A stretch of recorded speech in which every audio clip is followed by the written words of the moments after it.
శీతాకాలంలో ఎక్కువగా పొడిదగ్గు అనేది వస్తుంది. పొడిదగ్గుకి మనం మెడిసిన్స్ వేసుకుంటాం. మెడిసిన్స్ కాకుండా నార్మల్ పద్ధతిలో కూడా మనం తగ్గించుకోవచ్చు. అది ఎలాగంటే జీలకర్ర పొడి కానీ కరక్కాయ పొడి కానీ వాడచ్చు. కరక్కాయ పొడి కానీ జీలకర్ర పొడి కానీ నీటిలో వేసుకొని తాగాలి. గోరువెచ్చని నీళ్ళు కూడా తాగచ్చు. కొంచెం నీళ్లు వేడి చేసుకొని తాగిన పొడిదగ్గు అనేది కొంచెం వరకు తగ్గుతుంది. దీంతోపాటు ఆవిరి కూడా మంచి ఔషధమే. జలుబు తలనొప్పి ఫీవర్ వచ్చినప్పుడు కూడా మనం ఆవిరి కూడా పట్టచ్చు. అలాగే మనకు ఆవిరి వల్ల ఎంతో ఉపయోగం.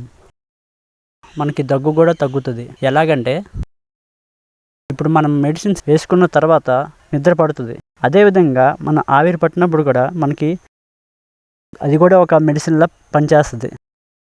ఆవిరి పడుతున్నప్పుడు మనకి ఒంట్లో ఉన్న వేడి చెమట రూపంలో బయటకు వస్తుంది.